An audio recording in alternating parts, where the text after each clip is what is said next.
Support for Iowa Catholic Radio and the Uncommon Good provided by Mercy College of Health Sciences. Learn more at mchs.edu.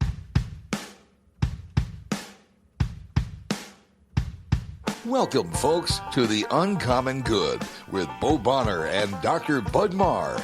Every week, diving deep into the truth of Catholic social teaching and restoring all things in Christ. The Uncommon Good is on the air. I'm Bo Bonner. And I'm Dr. Bud Marr. We are coming to you from these United States of America, here in the middle of the country, good old Iowa, on Iowa Catholic Radio. The Uncommon Good, we are glad to be with you. My name, Bo Bonner. I'm over at, I am at Iowa Catholic Radio. I'm also over at Mercy College of Health Sciences, where I am Senior Advisor for Mission Initiatives and the Director for the Center for Human Flourishing. Bud, what do you do in this old town? I am the Dean of Liberal Arts and Sciences at the college, so when our students need math courses, science courses, composition courses, we cover the gamut in liberal arts and sciences, and I help oversee things there. I was going to say, I didn't know, I thought you were going to say you taught all of them, and I'm like, Bud, that's pretty expansive. Just come to me, it's a one-stop shop. I am not. That's not true. False advertising. Yep. We are glad to be with you everywhere that you listen to Iowa Catholic Radio, whether that's all of our emergent or existent towers on the radio waves, or if that's on iowacatholicradio.com, the Iowa Catholic Radio app, or our faithful podcast listeners. It's wonderful to have all you with us.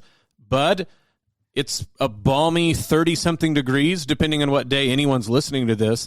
All I can say is compared to last week, it feels like we're in a microwave.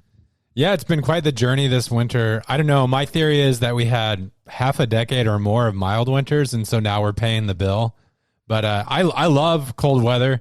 I'm sort of built for cold weather, and the snow is beautiful too. But I have to say, I remember it was Martin Luther King Jr. Day. Oh, we covered this on last week's show when my furnace almost started to go, and I was legitimately concerned because stepping outside, it's like your nostrils freeze shut in a few seconds. It's quite something. I'm trying to think if we've had negative degree weather, and I think we do it probably like once at least a year up here in Iowa. I have one where if I call my parents and tell them in Oklahoma what we're doing, they get worried. But this one definitely takes the cake just as far as days in a row of how cold it was. I have a serious question for you. So a couple of the playoff games were played in this frigid weather. I'm thinking of the Kansas City. I forget who they beat now. It was frigid. It was an Arrowhead. That? I know. Who was it? It wasn't the Browns, terrible? The Texans. No. Okay. We're getting old. But yes, my question for you is, I've always heard, like when I was stepping outside in the winter cold as a kid, my mom would be like, you're going to get frostbite. So like every inch of skin needs to be covered. Some of those players play without anything underneath their jerseys. And Rachel and I were talking about this, and she was like, well, if they're running a lot or hard, like their bodies stay warm, but how do they avoid frostbite? I guess in KC, part of it is that they've got pipes running under the field. But that can't help. No. They said it's like 30 degrees at field level. No, it's crazy, though. I think we're being lied to. Because you know where I think the biggest lies come from, Bud? Is the government? Yeah, no, yeah, the secret societies. No, remember when they would be like, you need to be careful if you swim in a lake, even if it's like spring, because something Dolphins. Amount of time. No, yeah, then you'll get frostbite. But now everybody does the cold plunges now. So is that going to kill you or not? Is that going to make your fingers freeze off or not? Bud, I don't think they're very clear about this. But what we are clear on, Mercy College of Health Sciences, mchs.edu. Thank you for underwriting the show. You can go get the actual knowledge that could probably answer this question that Bud and I don't know about. mchs.edu. They defeated the Dolphins. Okay, it took me a moment. Okay. So go to ESPN for your sports news and coverage. Come to Mercy College of Health Sciences to enter the medical field in various capacities. I don't know. My mind is going all over the place because when we talk about guys not wearing things under their jerseys. I know. Like Scott Frost, when things went off the rails at Nebraska, when he was the head coach, they played up at Minnesota. It was when Rachel and I were in Rome for a pilgrimage there. But some of the players were wearing like hoodies before the game, and everyone had like undergear. And Frost in the post-game press conference after this terrible loss was like, we're not tough enough. He really, it's like when I was a player, we wouldn't have been wearing the undergear. Oh, my gosh. Well, look, folks, don't worry. we are not talking about cold weather here. We're actually talking about something far more popular, Tolkien and the liturgy. We have Dr. Ben Reinhard as a guest on the show. Yes. He's teaching this course on Tolkien's liturgical imagination. I think great things are in store for today's show. And you can be inside and warm and listen to it. This is The Uncommon Good. Bo Bonner, Dr. Budmar. Stick around. We'll be back right after this.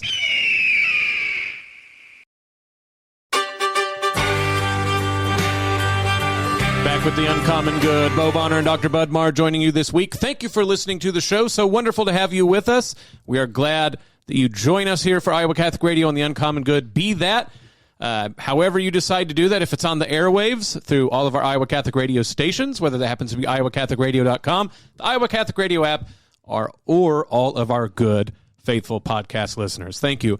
But I'm going to turn it over to you. We have a guest today, and I'll have you introduce him. Sure. We're honored to have on the show today Dr. Ben Reinhard, who's an associate professor of English at the Franciscan University of Steubenville, where he teaches courses in medieval literature, mythology, and the Western literary tradition. Ben studied at Purdue University and also graduate studies at the University of Notre Dame's Medieval Institute. Ben, thanks so much for being on the show. Oh, thank you for having me. So your work right now, one of the projects that you're undertaking is teaching for the St. Paul Center for Biblical Theology. And as part of their course deliveries, you have a course that you're delivering on J.R.R. Tolkien's liturgical imagination.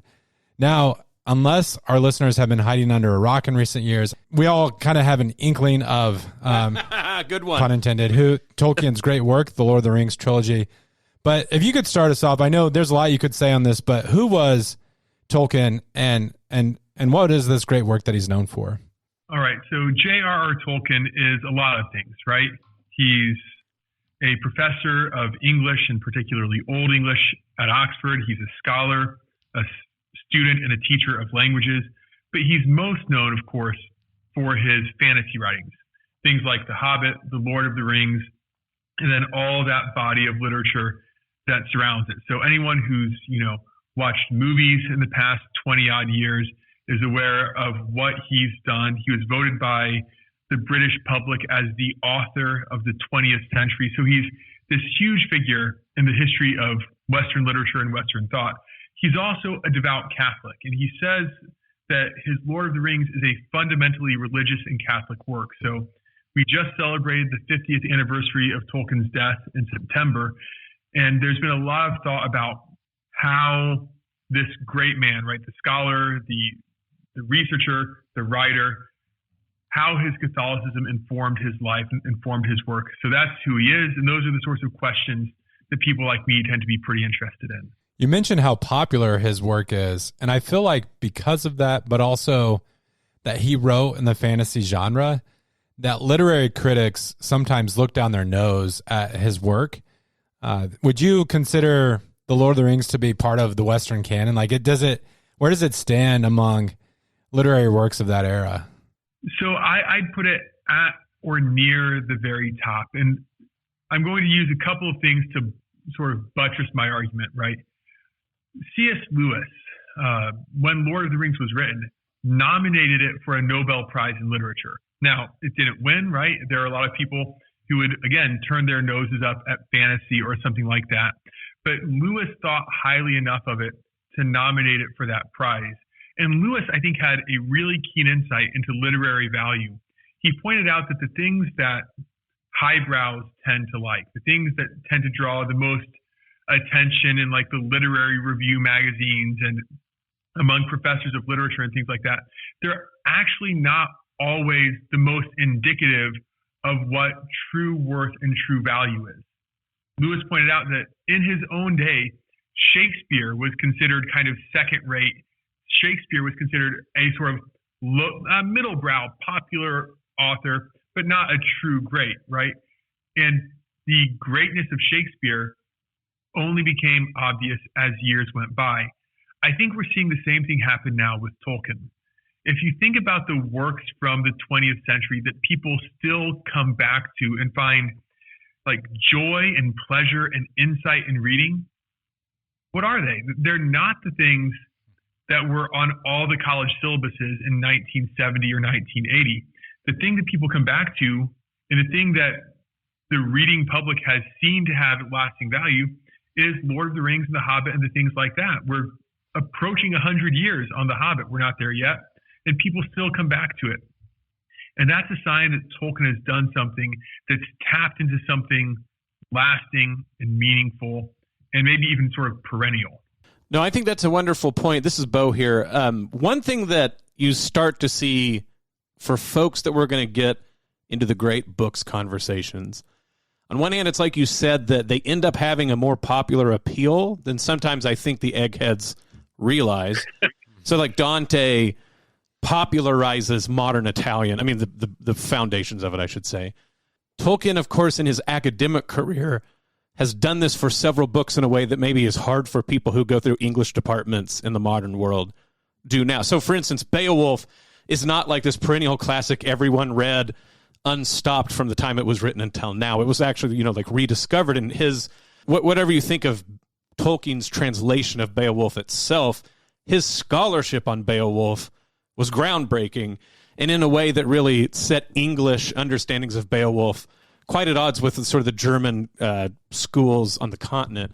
In another way, and this is where this really gets to me, when I've taught Tolkien, I'll be honest, the book that I've taught the most from, because I usually don't get the chance to do The Lord of the Rings, is his translations of the Pearl Poet and Sir Gawain of the Green Knight. And again, you can argue about whether he's the best translator or not. I mean, he sort of, he really loved alliteration whenever he found it. Maybe like when he's translating it to modern verse, he goes to hog wild on it. But what I'm getting at is, I think the world drinks up the insights of the Pearl Poet and Gawain and the Green Knight and Beowulf from Tolkien in a way that when you listen to Mozart, you probably imbibe more of the Baroque world than you realize. And so I think that that's something that people might not understand about Tolkien, is the sort of brilliance and but at the same time being brilliant, that sort of folk ear to the ground quality where he can drink up those sources and make them available to people who wouldn't have known them otherwise. No, and I think that's absolutely right. My first semester of graduate school, we were translating Old English poetry, and we got to this poem, which is part of a poem called the Advent Lyrics. It's the O Earendel lyric. It's ultimately a translation of one of the O antiphons into Old English. And my professor said, should we all stop and have a moment of silence here, because this is what inspired Tolkien's Middle-earth mythology, and, Tolkien, and everyone kind of chuckled because, ha, ha, ha, Tolkien, right? And I really took issue with that, because Tolkien, not only did he write these great works, right, he actually drew attention in a way that nobody has done before or since to this world of sources, right?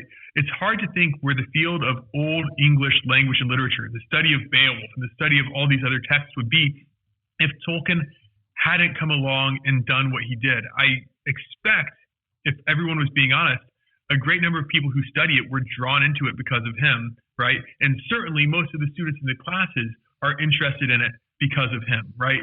So he's not only contributed something new to the tradition, but he shined a light on things that people would otherwise never know about. And so there's something really special and providential about what he did.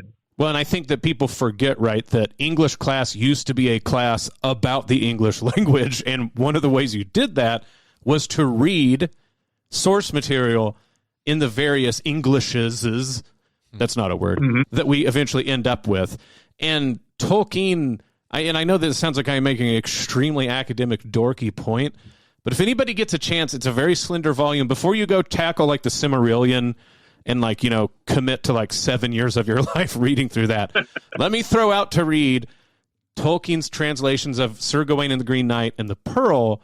And I think for fans who've done that initial diving in to the world of the Lord of the Rings, the point that you're making hopefully becomes crystal clear, that there's a depth of intellectual brilliance that allows someone to then speak, so to speak, in plain language enough for people to dive into the Middle Earth that is in many ways the Middle Ages of English being handed on to modern speakers.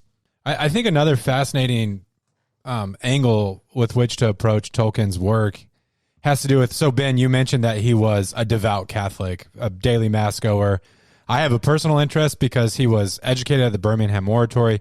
Most of my scholarship has been on St. John Henry Newman. So a fascinating connection there. But I've wrestled a lot with like, what does it mean for something to be like Christian art, and we do a lot of that poorly. When that topic comes up, I think usually of the great scene in King of the Hill, the cartoon where Hank Hill hears contemporary like Christian music, and he says like, you're not making Christianity better, you're just making rock music worse. And so with Tolkien, it's a fascinating conversation about how like his Catholicism influenced his art. I know it sounds like he was kind of averse to allegory that was like too much on the nose. So I think he even told C.S. Lewis, to his face, like in Narnia, you're a little overhanded with it all. And yet the Lord of the Rings is like clearly influenced by his faith. Could you talk some about like, is this a Catholic work? If so, in what sense? Yeah, I think we can probably sort of find layers of Catholicism in the work, right? One of the things that Tolkien did was he constructed his imaginary world as a phase in the history of our world. He didn't want to put anything in it that would actually contradict the faith. So there's the negative compatibility. He doesn't have anything that would contradict what the faith teaches, right? But then it goes a lot deeper than that. He says The Lord of the Rings is a fundamentally religious and Catholic work. It's sort of growing up from the ground, rooted in his faith. Now, this doesn't mean that he's going to make direct allegories, right? But it does mean that the things he sees and the way he sees the world are deeply influenced by his practice of the faith. A clear example of this is the character of Galadriel. Galadriel does not mean the Blessed Virgin Mary, right? Galadriel is not unfallen. Galadriel is not all of the things that Mary is. But if you look at her nobility and her simplicity and her sort of maternity and all these things, these are drawn from the Catholic imagination that attaches to Mary. And Tolkien admitted to this. He says everything he knows about beauty, he knows because of the Blessed Virgin Mary. So all his ideas of beauty are founded on the Blessed Virgin. And in the same way, the Lord of the Rings is founded on his faith. So that's the way that the faith comes into the work most obviously, right? Where you see his ideas of beauty or nobility or sacrifice that are clearly patterned on what the faith teaches. And then the last thing I would say is the big themes that he's sort of obsessed with, like the fall and death and the machine. He approaches all of these in a very distinctly Catholic way too. So it's not the Chronicles of Narnia where when you realize that Aslan represents Jesus in some way, there's no more, it's not that there's no more work to do, but you've cracked the code, right? Lord of the Rings works differently than that. But I think because it's a little less on the nose, it can work more appealingly for a broader audience too. Yeah, Bud, shots fired warning. Okay. Getting ready to get emails from Protestants who happen to listen. I actually think that a lot of the sort of distinction you can make about Catholicism and its trajectory before the printing press, and then Protestantism post the printing press and its way of understanding even allegory, is a difference between what C.S. Lewis tries to do and what Tolkien is doing when he talks about subcreation. Because if you have allegory, if it's just the secret code, even if it's sophisticated, as Lewis does, and Lewis, of course, is not nearly as, this is a mean word to him, hackneyed in other places when he talks about allegory. He has plenty of interesting things to say. I'm not trying to say C.S. Lewis is a bad person, although Ansco made him cry once. That was interesting. But the point that I'm getting at is you start to see that, like, if all allegory starts to be a sort of like A equals 1, B equals 2, and then, you sort of paint by number, you start to see a lot of the sort of debates Catholics and Protestants get in post the printing press, post Luther, sort of shown through that. Tolkien maybe sometimes in his rhetoric overdoes this because, of course, Augustine straight up talks about like why allegory is important. But it seems to me Tolkien has always been what we do as artists. He's sort of speaking about it in terms of artists even before interpreters. Artists are sub-creators. I think is what he says in like on fairy stories. When we make things, that's sort of our best impression of the creator. And if the way that we do that is going to imitate what we think God was like when he created us. And if God was just like a a hackney code maker, that sort of truncates creation itself. And it seems to me, like you were saying, that of course what subcreation by artists looks like is if we deeply imbibe, if we deeply breathe in creation itself, when we sort of offer that sacrifice, that oblation of art back to God, it is going to be diffuse with it, with God's reality. So we don't need to, so to speak, overdo it as if God or the reader can't understand the themes without there being a sort of strict one-to-one ratio. That's not even allegory. It's more like Pilgrim's Progress and sort of things like that. Yeah, and I think maybe the best way to think about what Tolkien's doing, he's a Christian myth maker, right? He's a Christian who's making myths, and these are stories that have this perpetual applicability. And if you think back to Greek myth or Norse myth, right, they have the story of, take your pick, Persephone and Demeter or something like this, right? And there's an obvious application to the story, but the story has an integrity that's all its own. And that's what Tolkien's done here. He's created a story where the story stands on its own. It's its own little world, but then it has a broader applicability. That's a word that he liked, where the reader can say, I recognize that there's something important here, and I can apply it. But it's not the domination of allegory where Pilgrim's Progress means the journey of the soul to God in a very definite way, and that's all it means, right? Tolkien is doing something both bolder and higher and more exciting than that. Of course, from where we stand, it's impossible to really kind of receive these books without some reference to the films, and I kind of gestured at that during my introduction. So that's how a lot of modern persons come to the works today. What's your take on the films? You a fan? What do you think they got right? Maybe what they got wrong? All right. So let me give a rambling answer to that really quickly. A quick rambling answer. I like it. I'm going to talk quickly, but I'm going to ramble a lot. Yeah. So in one of Tolkien's stories, Smith of Wood and Major, there's this vulgar, ridiculous fellow named Noakes who makes this image of the fairy queen. And it's not a good image. It's sort of mocking the idea of the fairy queen. And later, Smith, the main character, meets the fairy queen. He thinks back on this silly little doll that he's seen, and he's embarrassed.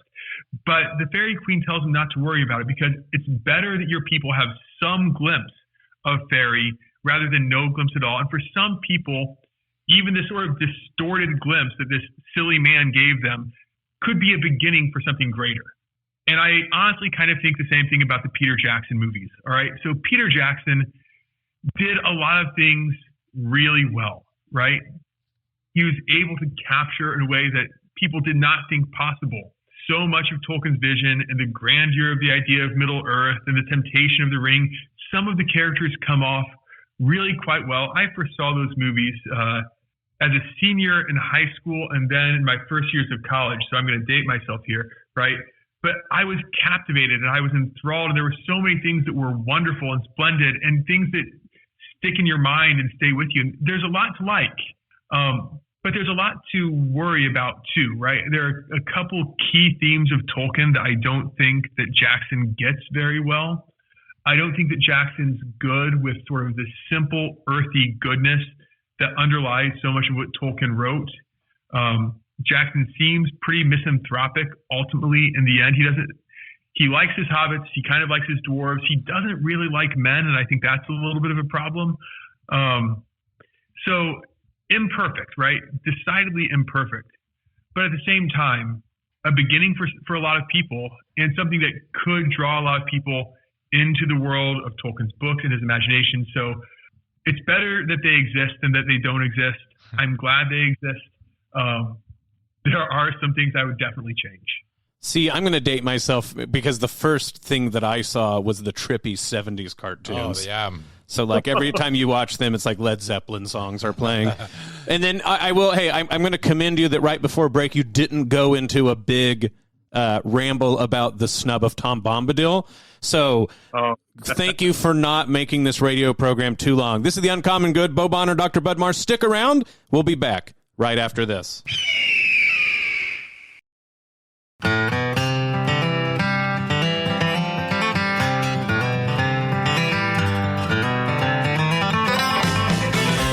with the Uncommon Good. Bo Bonner and Dr. Bud Marr joining you this week. Thank you for listening to the show. So wonderful to have you with us. We have a guest on the show, so we'll jump right back in. Bud, please reintroduce our guest for our listeners. Yeah, we're happy to have back Dr. Ben Reinhard. He teaches English at the Franciscan University of Steubenville. There they have him teaching all sorts of fascinating, interesting topics, literature, mythology, and the Western literary tradition. Thanks for being back, Ben. Good to be back. So one of your projects right now is through St. Paul Center's M.M.S Academy. I may have misspoke a little bit at the beginning there, but St. Paul Center there in Steubenville, there's an online course, Tolkien's Liturgical Imagination. Two things that I love, Tolkien and talking about the liturgy. In that course, could you give our listeners kind of a sneak preview of what you tackle there and how you bring those two topics together? Absolutely.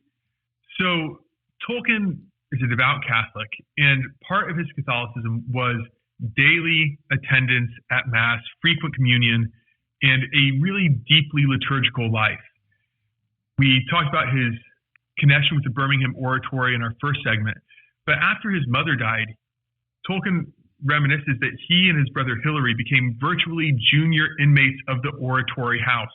So their guardian is a priest, they serve Mass every morning, and really that becomes the governing pattern of Tolkien's life as he grows into adulthood, as he becomes a father, and all the rest. So what I'm trying to do in my course is to examine what sort of impact this participation in the liturgy would have on his imagination. Because if you go to Mass every day, if you receive the sacraments frequently, if you participate in those prayers, it's going to work its way into your memory, and it's going to work its way into how you see the world, because the Mass is the greatest poem ever written. The Liturgy of the Church is the greatest poem ever written, and it has this dramatic push to it. The goal of the course is to track how that imprinted itself onto Tolkien's mind and how you see it expressed then in works like The Lord of the Rings. So that's the 30-second version. Well, as you're talking, I was reminded of that great quote from Tolkien where he talks about out of the darkness of his life, so many frustrations he puts before he's writing to his son, right, or his nephew. The one great thing to love on earth, the Blessed Sacrament. There you will find romance, glory, honor, fidelity, and the true way of all your loves on this earth. And more than that, death. And then he talks about this divine paradox, how death is, so to speak, like embedded in the liturgy as well.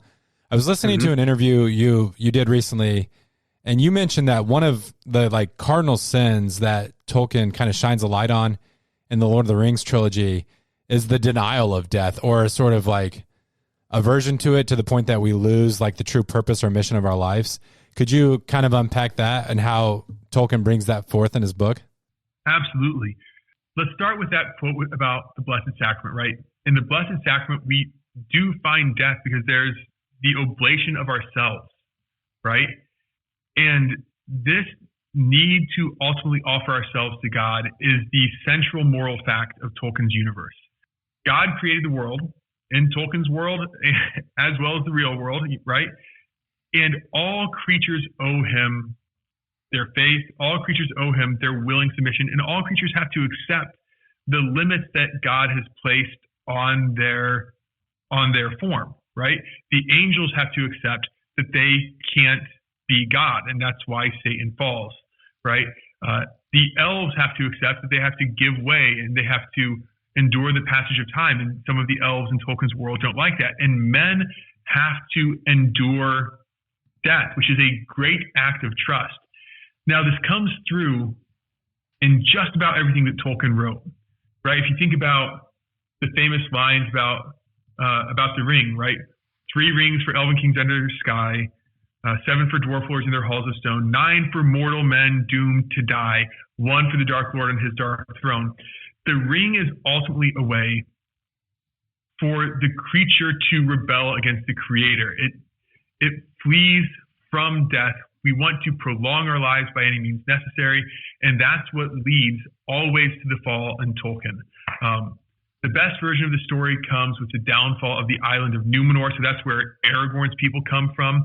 They were happy, they were blessed, they grew a fear of death under sort of diabolical suggestion, and became obsessed with escaping death. So they turned to drinking and revelry and entertainment.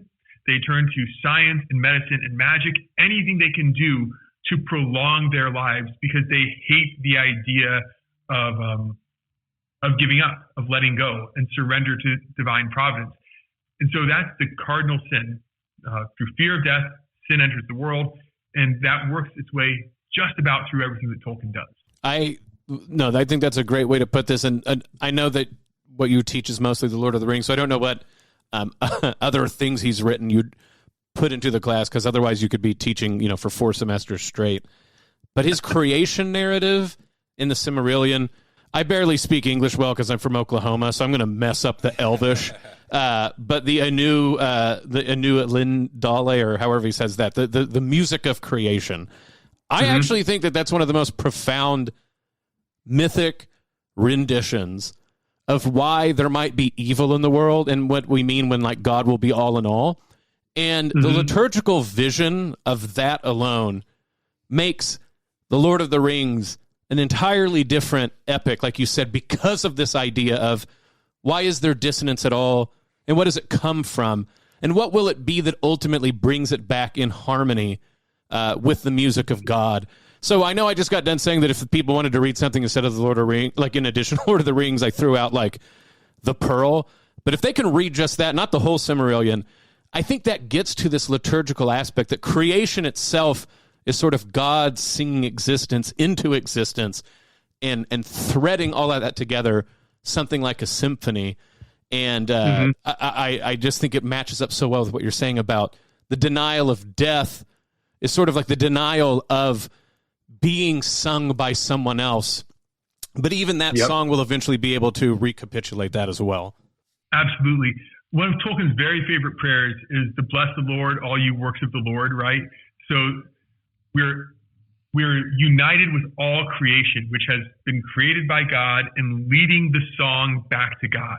He says this is the whole purpose of life, to bless the Lord with frost and hail, snow and dew and all the rest, right? This is what life's ultimately about. And so you can get with the program or you can strive against it, but God's will is going to have its way. So that's sort of like the radical religious element at the heart of everything.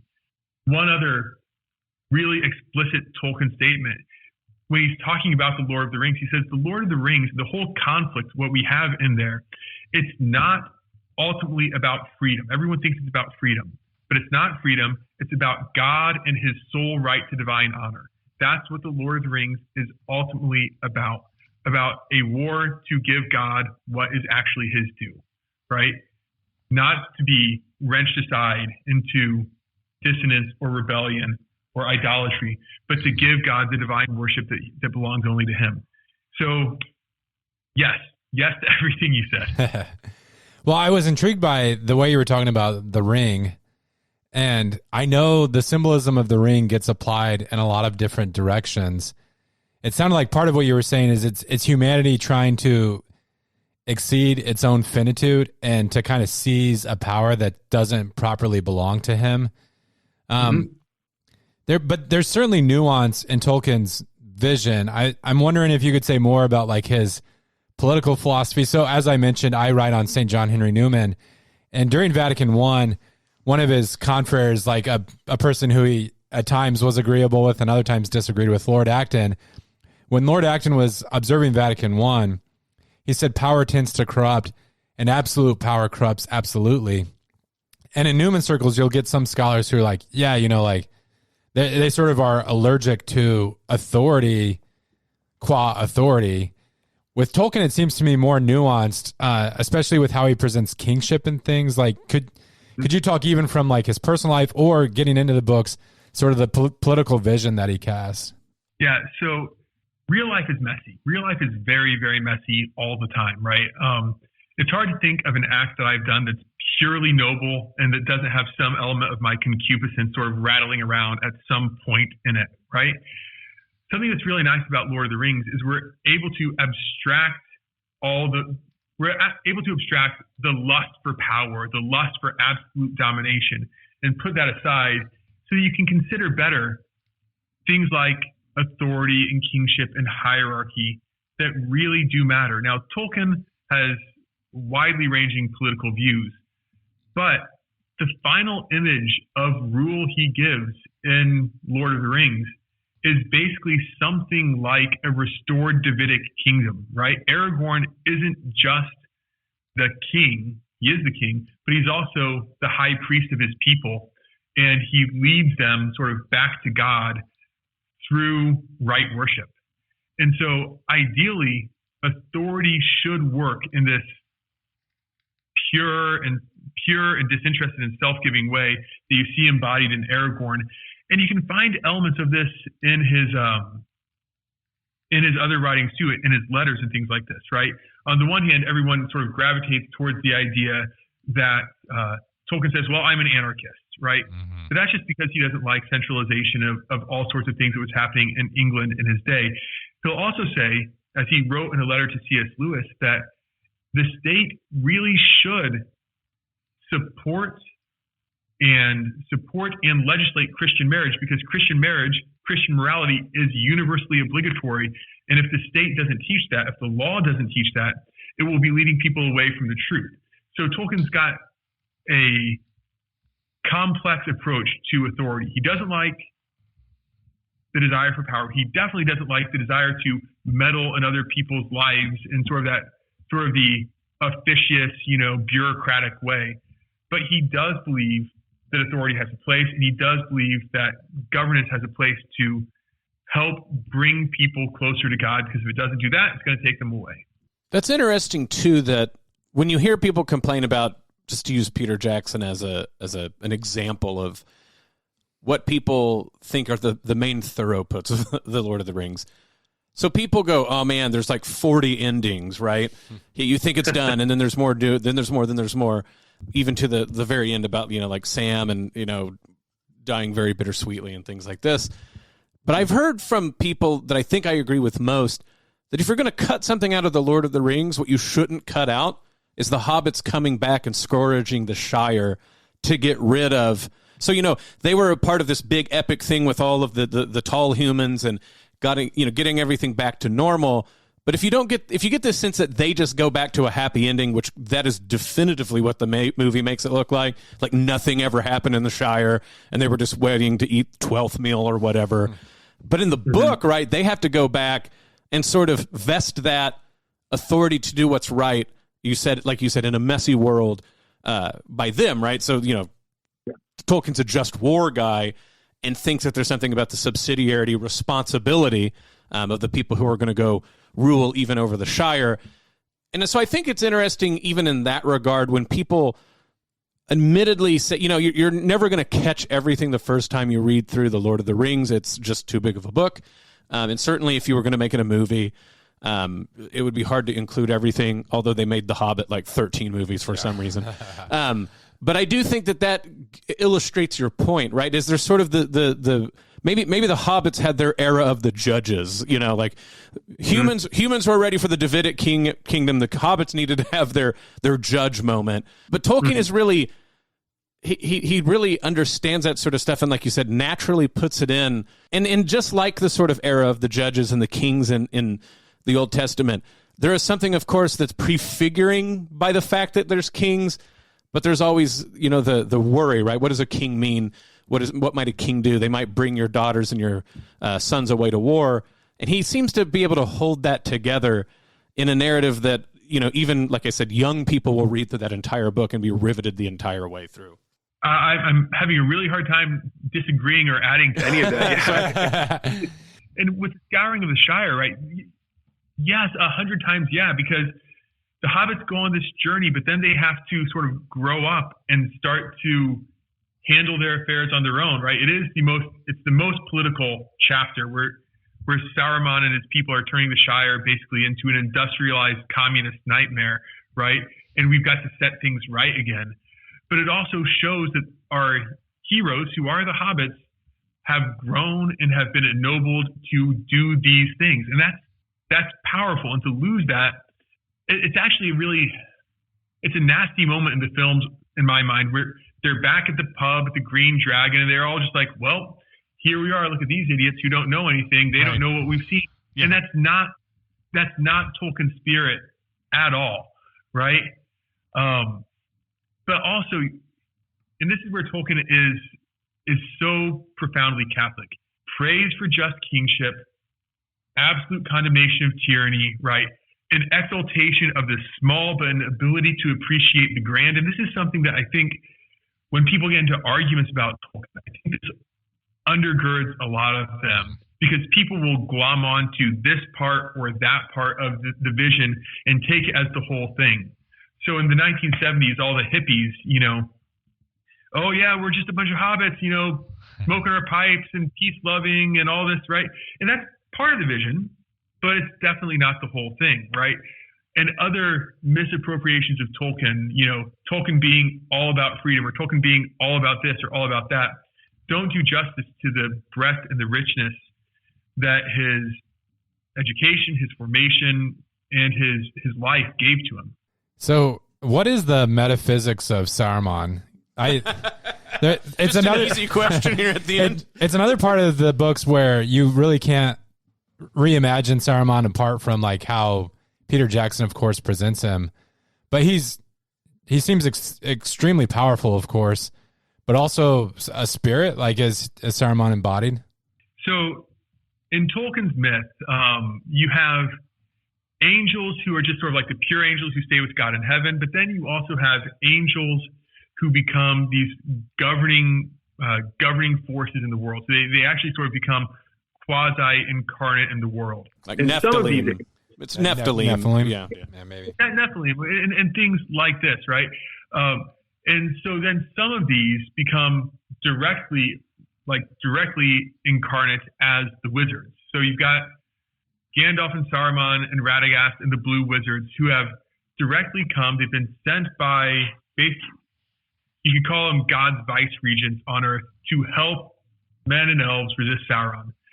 But because these spirits have become incarnate, they've also taken on the ability to fall.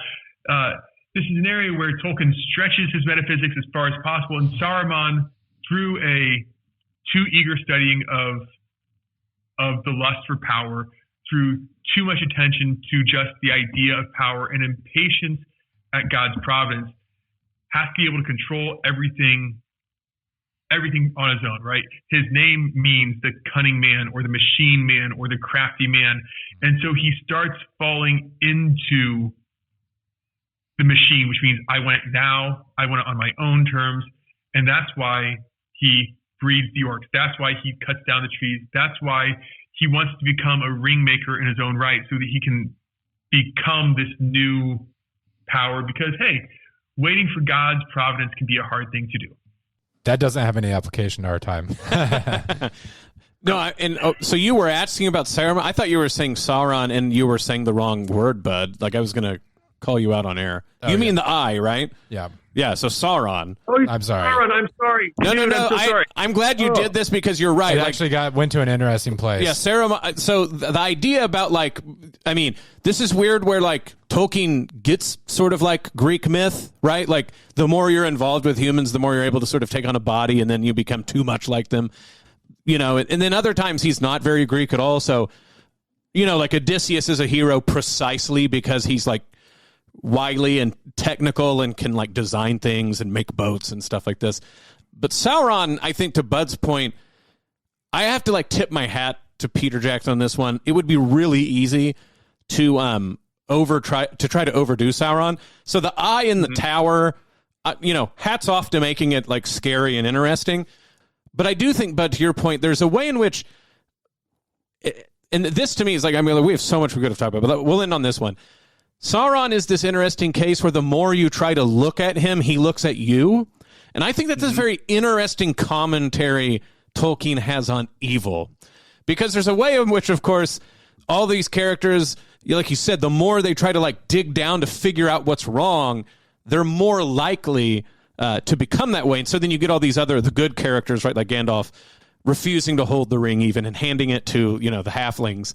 Do you think that might be something in our age that is hard for us to really believe? Is that if we don't look into this sort of a Nietzschean point, right? If you look at the eye will look back, and Sauron sort of embodies is the wrong word, represents that in Tolkien's tale. No, I think that's right. But I'd push it back beyond Nietzsche. I'd push it even to Augustine, right? I mean, the seduction of evil, but the ultimate nothingness of evil is so thoroughly Augustinian. And the shadow can't make things. It can only corrupt things, right? And so you just have to try to avoid the temptation, avoid the call, and resist. And resisting's hard because we live in a very saurian society, right? We are impatient. We like our own way. We've got, even in addition to our natural lust for power, we've got all these things, continual bombardment of advertisements and apps and conditioning software that makes us more and more addicted to this saurian power. And so the idea that we could just withdraw and not look away, it's hard to believe, but it's probably worth a shot, yeah? We'll give it a try. Well, that's great stuff, Ben. It's one of these interviews where we feel like we could go another hour or so, but we're so grateful you came on the show today and broke this all down for us. Folks, if you want to learn more, I do encourage you. I think the easiest way to find some of what Dr. Reinhard is doing is just to Google or do an internet search for M.M.S Academy and look for his course, Tolkien's Liturgical Imagination. Thanks again, Ben, for being with us on the show.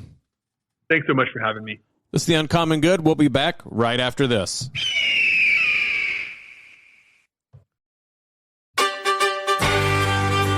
Back with The Uncommon Good. Bo Bonner and Dr. Bud Marr joining you this week. Thank you for listening to the show. Bud, an amazing interview because there is no way we were done talking about everything we could have talked about. There was some fascinating tidbits there. I do feel a little embarrassed about my slip up near the end of the interview. But I've been praying the litany of humility, and you'll find that God answers that prayer. So some of the nerds listening on the show are probably like, whoa, you know, they knew I was talking about Sauron. But the thing is we got an important piece of information about that. So that's why God let you be the sacrificial slip up. Another important piece of information, if you want to join us in our prayer life at Iowa Catholic Radio, we pray the rosary on air at 6 a.m. and 10 a.m., the Chaplet of Divine Mercy at 2:55 in the afternoon. But you can also use the Iowa Catholic Radio app to pray the rosary anytime, anywhere. Also, you can go to iowacatholicradio.com and look at events to see if everything that's going on in and around the diocese and the listening area. We know some people aren't in Des Moines Diocese, so hopefully we get events that are starting to expand all of the way with our radio signal expanding. February 9th, West Des Moines at noon, we have St. Francis of Assisi Church's Man Up Power Lunch. That's with Father Nick Smith. On the 10th in Ankeny at 5 o'clock at the FFA Enrichment Center. Trivia Night by Candlelight Green Gala. February 18th through 19th in Madrid. Madrid or Madrid? What do they say? I can't keep up with Iowa pronunciations. They name their towns after like famous cities and then pronounce them differently. So whatever that is, sorry guys. Madrid. Hanson Hall at St. Malachi. That one I know how to say. Anthony Digman. And then April 12th at St. John and Paul Catholic Church in Altoona. Peter Harbeck. So plenty to go look at there. Like I said, iowacatholicradio.com to look at the events. And, of course, please always keep in mind praying, volunteering, and donating to this ministry, which is not just the people's ministry that you hear here on the airwaves, behind the desks, or behind the boards. It is your ministry as well. Your prayers keep it afloat, all of the wonderful volunteers we have, but, of course, your material donations, especially as we head into Lent. Please prayerfully consider donating. You can donate at iowacatholicradio.com, the Iowa Catholic Radio app, then 515-223-1150 that you can call or text and donate. Thank you for your support, and we hope that you keep it up. If it wasn't prohibitively expensive, we could go out with the Lord of the Rings theme song today. Oh, my gosh. Can we hum it on air? No, I get charged? that will... No, stop. No. Okay. I don't want any of the donated money to go for. I did it out of tune, so that doesn't count. You only really got 2 notes out. Yeah. That also could have been Inagata Navita. That's actually the soundtrack to my life that I just wrote. It's very exciting, but cold.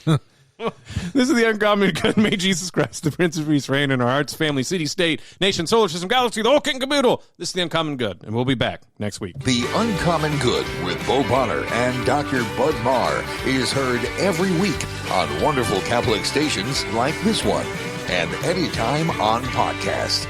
Just search for the Uncommon Good. Support for Iowa Catholic Radio and the Uncommon Good provided by Mercy College of Health Sciences. Learn more at mchs.edu.